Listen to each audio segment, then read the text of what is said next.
എൻ്റെ പേര് സതീഷ്. തീർത്തും അപ്രതീക്ഷിതമായി എൻ്റെ ജീവിതത്തിൽ നടന്ന ഒരു സംഭവമാണിത്. എൻ്റെ ഭാര്യയുടെ കൂട്ടുകാരിയാണ് സിന്ധു. ഭർത്താവ് ഗൾഫിൽ ജോലി ചെയ്യുന്നു.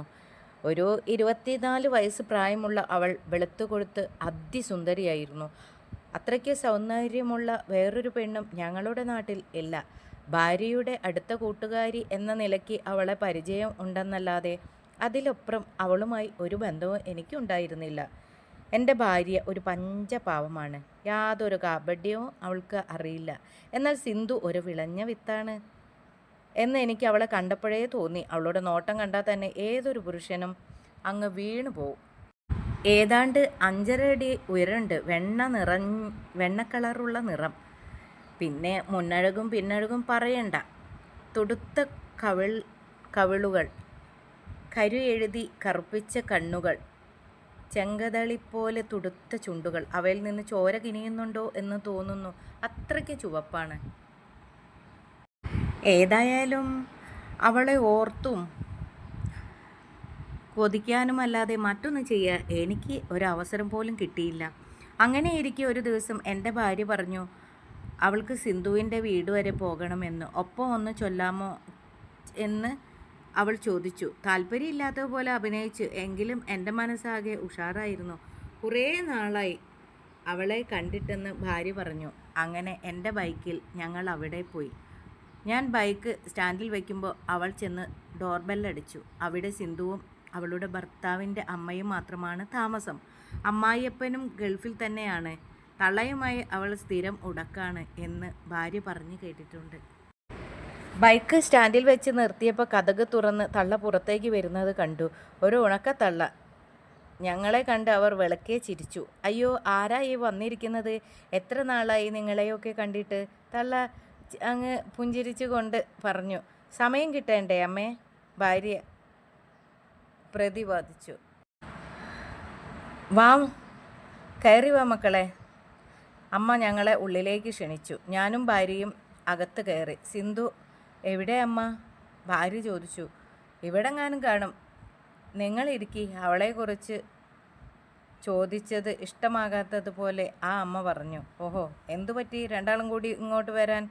ഞങ്ങളെയൊക്കെ ഓർമ്മയുണ്ട് അല്ലേ? സിന്ധുവിൻ്റെ ശബ്ദം കേട്ട് ഞാൻ തിരിഞ്ഞു നോക്കി.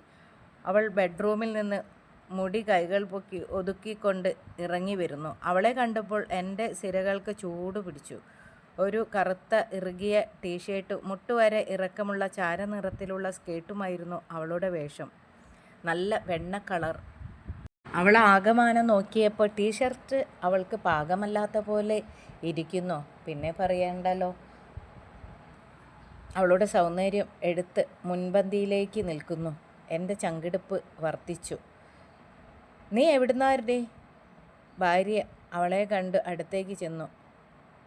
ഇരുവരും പരസ്പരം കൈകൾ പിടിച്ച് കുശലം പങ്കുവച്ചു. പിന്നെ സുഖം തന്നെ അല്ലടി? ഭാര്യ ചോദിച്ചു. ഓ, എന്ത് സുഖം, നിങ്ങളൊക്കെയല്ലേ സൂചിച്ച് ജീവിക്കുന്നത്. സിന്ധു അത് പറഞ്ഞത് എന്നെയും കൂടി നോക്കിയാണ്. അവളുടെ കണ്ണുകളിൽ വികാരം തള്ളി നിൽക്കുന്നത് ഞാൻ തിരിച്ചറിഞ്ഞു. അയ്യോ, ഒരു പണക്കാരിയുടെ സംസാരം കണ്ടില്ലേ? പണം മാത്രമേ മതിയോ? അതുപോട്ടെ, ചേച്ചി ഇരിക്കും, ഞാൻ ചായ എടുക്കാം. വേണ്ടടി, ഞങ്ങൾ കുടിച്ചിട്ടാണ് ഇറങ്ങിയത്. നീ എവിടെ ഇരിക്കി. കുറേ നാളായില്ലേ നമ്മൾ തമ്മിൽ കണ്ടിട്ട്. അവൾ വന്നതോടെ തള്ള സ്ഥലം വിട്ടിരുന്നു. ഭാര്യയും അവളും കൂടി ഒരു സോഫയിലും എതിരെ ഞാനും ഇരുന്നു. സിന്ധുവിൻ്റെ വെണ്ണക്കൽ പോലത്തെ കാലുകൾ എന്നെ നോക്കിയിരുന്നിരുന്നു.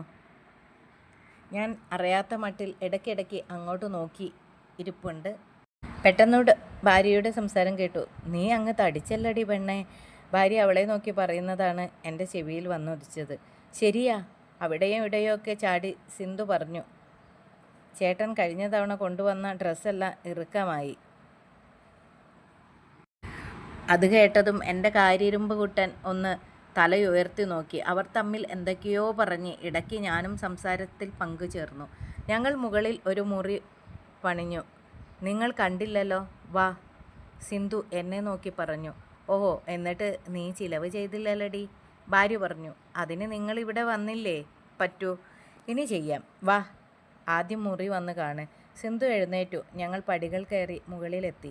സിന്ധു മുറി തുറന്ന് ഞങ്ങൾ കയറാനായി മാറി നിന്നു.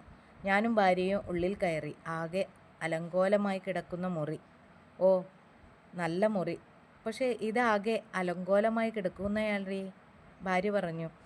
കല്യാണത്തിന് സമ്മാനം കിട്ടിയതും ചേട്ടൻ കൊണ്ടുവന്നതുമായ സാധനങ്ങളാ ചേച്ചി. ഇതിങ്ങനെ വലിച്ചുവാരി ഇടാതെ എവിടെങ്കിലും ഒന്ന് അടക്കി വെച്ചുകൂടെ? സിന്ധുവിൻ്റെ കണ്ണുകളിലേക്ക് ഞാൻ നോക്കി നിൽക്കുന്നുണ്ടായിരുന്നു. വാ, ഇങ്ങോട്ട് വാ. ഇതാ മുകളിൽ കബോർഡ് ഉണ്ടാക്കിയിരിക്കുന്നത് ഇത് വയ്ക്കാനാണ്. പക്ഷേ ഒരാളുടെ സഹായമില്ലാതെ പറ്റില്ലല്ലോ, അവൾ പറഞ്ഞു. അമ്മയ്ക്കും നിനക്കും കൂടി ചെയ്തുകൂടെ? ഓ, അതള്ള കുറേ ചെയ്യും. അതിന് അവരിവിടെ ഉണ്ടായിട്ട് വേണ്ടേ? ഇന്ന് ഉച്ചയ്ക്ക് മോളുടെ വീട്ടിൽ പോകാനിരിക്കുകയാണ്. സിന്ധു പുച്ഛത്തോടെ ചുണ്ടുകൊട്ടി. ഭാര്യ ചിരിച്ചു. ആണുങ്ങൾ ആരെങ്കിലും ഉണ്ടെങ്കിലേ പറ്റൂ ചേച്ചി. നല്ല ഭാരമുള്ള സാധനങ്ങളുമുണ്ട്. നമുക്ക് തന്നെ പറ്റില്ല. സിന്ധു എന്നെ നോക്കി പറഞ്ഞു. കൂലി തന്നാൽ മതി, ഞാൻ ചെയ്തോളാം. ഞാൻ വെറുതെ പറഞ്ഞു. എത്ര വേണം? സിന്ധു ചോദിച്ചു. അത് ജോലി തീർന്ന ശേഷമേ പറയാൻ പറ്റൂ. സമ്മതിച്ചു. തനിയെ ചെയ്യണ്ട, ഞാനും കൂടി സഹായിക്കാം. അപ്പോൾ കൂലി കുറവ് മതിയല്ലോ? മതി.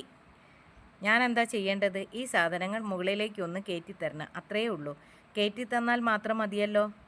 ഞാൻ അവളുടെ അടിമുടി നോക്കിക്കൊണ്ട് ചോദിച്ചു.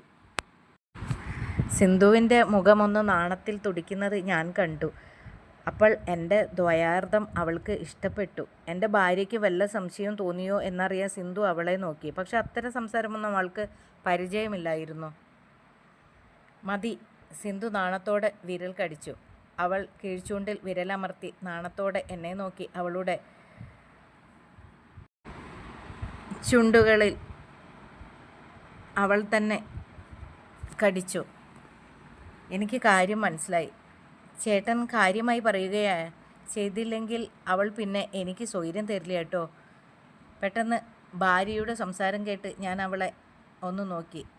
സംഭവം മനസ്സിലാകാതെ ഭാര്യ നിഷ്കളങ്കതയോടെ പറയുന്നത് കേട്ട് ഞാനൊന്ന് തരിച്ചു നിന്നു. നിന്റെ കൂട്ടുകാരിയല്ലേ, സഹായിച്ചേക്കാം എന്ന് കരുതി. അവനുണ്ടായിരുന്നുവെങ്കിൽ അതിൻ്റെ ആവശ്യമില്ലായിരുന്നു. ഓ, ചേട്ടൻ ഉണ്ടെങ്കിൽ കുറേ ചെയ്യും. വെറും അടിയനാ, ഒന്നും ചെയ്യില്ല, സിന്ധു പറഞ്ഞു. അവൾ അവനിൽ തൃപ്തനല്ല എനിക്ക് മനസ്സിലായി. എന്നാൽ ഇപ്പോൾ തന്നെ തുടങ്ങാം, ഞാൻ സിന്ധുവിൻ്റെ മനസ്സറിയാനായി ചോദിച്ചു. ഇപ്പോഴോ? സിന്ധു എന്നെ നോക്കി ഒന്ന് ചുണ്ട് കടിച്ചു. എന്നിട്ട് ഒരു തരം പുഞ്ചിരിയോടെ പറഞ്ഞു. പിന്നെ എപ്പോഴാ? താഴെ കുറേ പണിയുണ്ട്. ചെയ്തില്ലെങ്കിൽ ആ തള്ള നിന്ന് ഉച്ചത്തിൽ കൂവി എന്നെ ചീത്ത പറയും. ഒരു കാര്യം ചെയ്യോ, ഉച്ച തിരിഞ്ഞ് വരാൻ പറ്റുമോ? അവളുടെ കണ്ണുകളിലെ തന്ത്രം ഞാൻ തിരിച്ചറിഞ്ഞു. ഉച്ച കഴിഞ്ഞാൽ തള്ള മകളുടെ വീട്ടിൽ പോകുമെന്നും അവൾ മാത്രമേ കാണൂ എന്ന് എനിക്കറിയാമായിരുന്നു. എന്തായാലും അവൾക്ക് അങ്ങ് മുട്ടി നിൽക്കുകയാണെന്ന് എനിക്ക് മനസ്സിലായി. എന്നാൽ ഞങ്ങൾ ഉച്ച കഴിഞ്ഞ് വരാം, എന്താടി?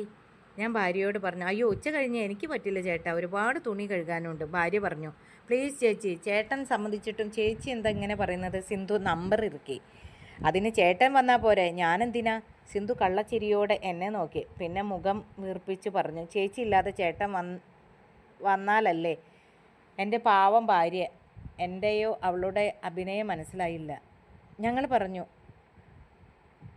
പ്ലീസ് ചേട്ടാ, അല്പസമയത്തെ ജോലിയല്ലേ ഉള്ളൂ, ഉച്ച കഴിഞ്ഞ് വന്ന് അവളെ ഒന്ന് സഹായിക്കൂ. അത് പറഞ്ഞപ്പോൾ ഞാൻ സിന്ധുവിനെ ഒന്ന് നോക്കി. അവളുടെ കണ്ണുകളിൽ തിളക്കം ഞാൻ കണ്ടു. എൻ്റെ പേര് സതീഷ്. തീർത്തും അപ്രതീക്ഷിതമായി എൻ്റെ ജീവിതത്തിൽ നടന്ന